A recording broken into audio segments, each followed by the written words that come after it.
Hello ladies and germs, this is Vince, your Uncle Vinny, talking about rock painting. Now, if you're into rock painting, you're probably doing some of this already. But what I want to talk about is becoming a stone whisperer.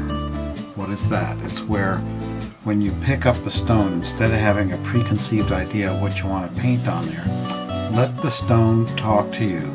Let it tell you by its appearance what would go nicely as a design on that stone or on that rock.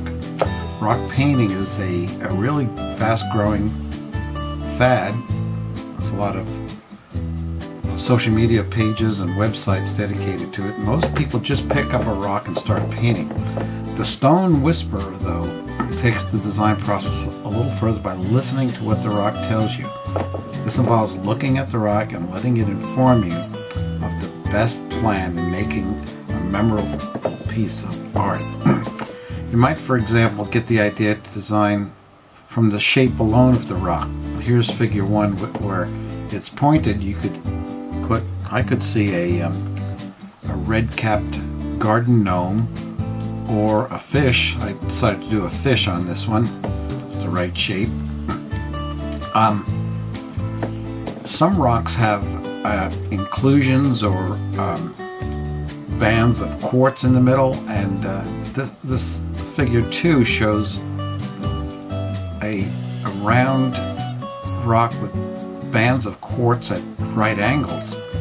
For me, what I saw right away was a medieval nun with a skull cap kind of thing, so that's what I painted here. You might see something else. I also see like a Roman soldier with his headgear. The next one, figure 3, these are rocks with pits, or it's actually part of the rock erodes faster than the rest, so you get these pitted areas. I saw a dragon's teeth in that, so here's what I drew for that. Some rocks have notches or chips in them.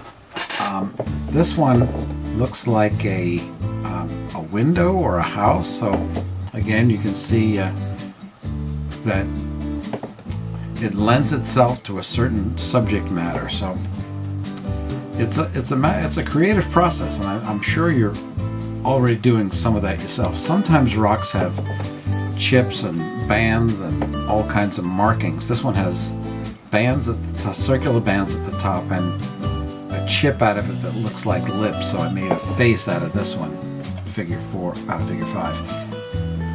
I generally like to select rocks that have a flat bottom. This allows you to put your identifying features on there, or your website, whatever you want to do on the bottom. And then it also helps orient it to where you're going to place it.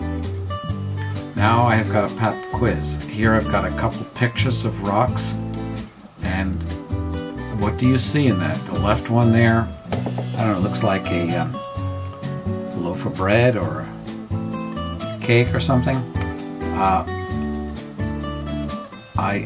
I could see that you might want to have a thatched roofed house with a little door and window in the front there. On the right we have a rock that looks like 2 little eyes and a really ragged mouth, so you could make a monster out of that, or maybe an egg with a hatchling dinosaur or dragon coming out of the hole. Anyway, you get the idea. Like I said, you're probably doing a lot of this stuff intuitively already, but the point is you're already thinking. Just a little bit of effort and you can become a rock whisperer or a stone whisperer. Good luck.